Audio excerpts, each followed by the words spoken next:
I have with me Ganesh Bangalore, Vice President Marketing of Johnson & Johnson Consumer India with me. Thank you so much, Mr. Ganesh, for talking to Bloomberg Quint. Thank you for having me here.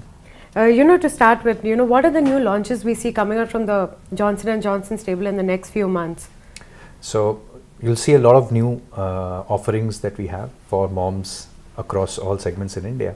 A couple of them. So before I get into the products, wanted to talk about a very exciting launch that happened, which was of Johnson's Best for Baby YouTube channel. Given how moms consume information, their desire to find out how to find out what's best for their babies, and the need to have it when they want it, where they want it. I think it's a very exciting launch for us that we did yesterday. Mr. Ganesh, can you elaborate a little more on the baby care category, the growth rate in this category, and also the rate at which you see your new launches growing in this category, and also the existing products that you have growing? Sure. So baby care, currently it's I would say still an underdeveloped category. I think for the last 60-70 years we've probably been the only players who've been trying to grow the category.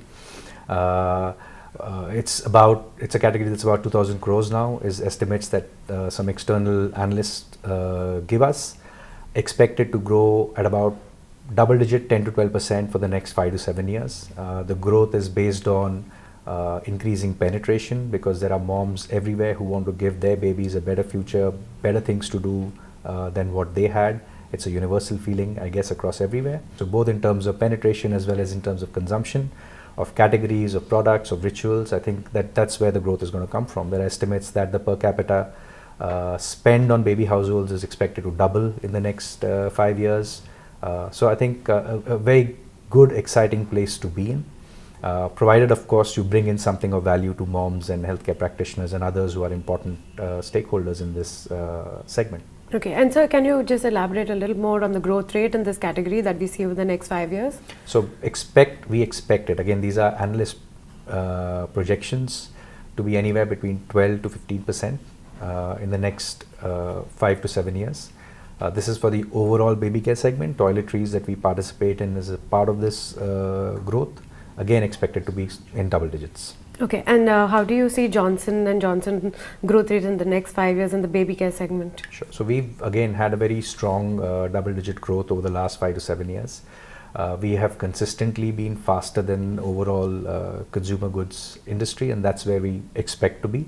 So we hope to still be gaining share in a category that's growing double digits, so you want to be growing a little faster than that.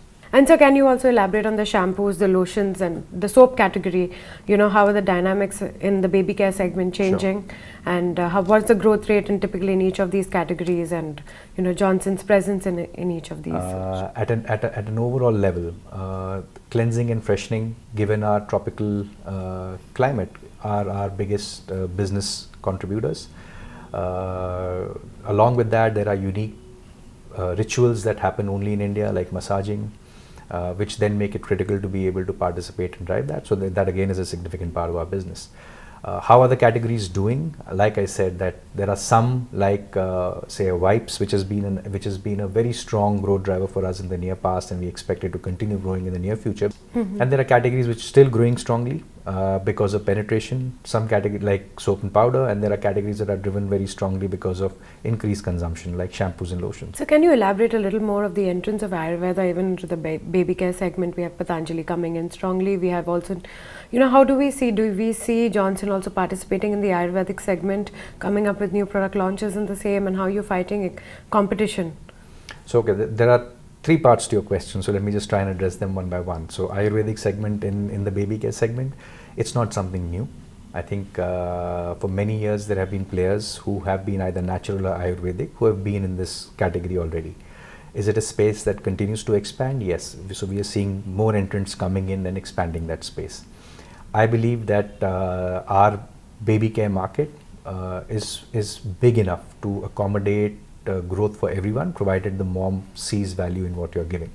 So that's my view on the overall Ayurvedic segment. Whether Johnson chooses to play in Ayurveda or in any other segment, I think there are a couple of criteria that we think are important to address. The first and foremost is safety. So I think when it comes to baby care product, our number one criteria that anything that we offer meets, it has to meet not only Indian safety standards but global safety standards. So or whichever is superior. So I think whichever is tougher.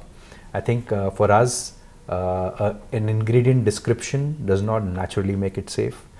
We have extensive safety processes which every single ingredient goes through, and the combination, the final product goes through, to make sure that they are absolutely safe on the baby skin. So whether we choose to go or not depends, number one, on whether what we offer is absolutely safe for the baby.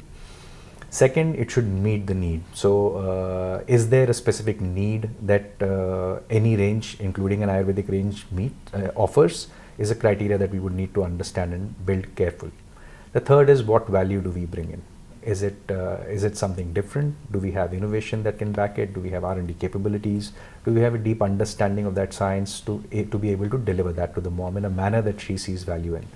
So if those three criteria are met, I'm sure you'll see something coming in the future. If those three criteria are not met, it'll always remain something for us to continue evaluating. So can you give us, a little more insight into rural demand currently, and also urban demand? Also how is rural demand really shaping up in India for baby care products? Are they moving more towards, using more of baby products from the organized segment? So I would say yes. I think if I dissect our business and see which part of our business, urban or rural, has been growing faster in the recent past, so rural and smaller town growth has been significantly faster. A large amount of that growth is driven because moms are also recognizing that their baby skin is different from their skin, and it's important to understand that it needs special care. And there are products out there that offer that special care, which their current family soap or family powder or whatever other products that they're using in their family may not be able to offer as well. So it all arises from the science that baby skin is 3 times thinner than adult skin, and 10 times more prone to infection than adult skin, and therefore needs better protection. And I think that, again, as affluence increases in the smaller towns and rural India, I think the desire to always provide better for your baby has been always there. I think the two connecting is what that connection between the category as well as what moms want is what will help fuel the demand going forward as well.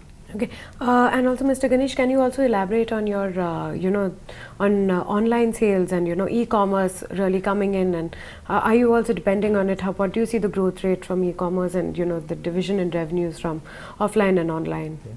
So great question. So I think. But I mean, if I look at how much does e-commerce contribute to our business now, I would say it's pretty small. If I look at how is it growing, fantastically. So I think the growth numbers are humongous, as is with, I think, the rest of the e-commerce channel as well. If you talk to some of the players in e-commerce, they will tell us that a large amount of the growth that they have been seeing right today has been driven by electronics, mobiles and apparel. But in the near future, they see consumer packaged goods also become a significant part of their growth going forward. I think it's also critical for them, so because it allows consumers to keep coming back to their portal to keep buying versus only coming in when there's a deal. So I think that's why CPG is an important part of their plans. And if you look at some of the reports that have come in, there is a very popular Bain report that talks about how some of the categories are going to be bigger in CPG than others, and baby care, one of the categories that we play in, is touted to be a big category going forward for e-commerce. Globally, if you take learnings on how e-commerce has developed, we know that diapers, as an example, is a very big e-commerce category. Toiletries not so much. But in India, we believe that can be different because toiletries starts off at a very big advantage in terms of size already. So is it something that's very big for us? No. But do we think that it is going to be very big? Absolutely. So I think part of the work that we're doing in the entire digital space is centered around how do we understand how the mom is behaving, consuming media, information, etc. Part of it is also recognizing that the shopping behavior is changing. E-commerce is a big part of it. So how do we make sure that we are presenting ourselves in a manner that's very, very different from what she's seen us in the past, and enable us to be far better than competition, help her provide and make the right choice for her need,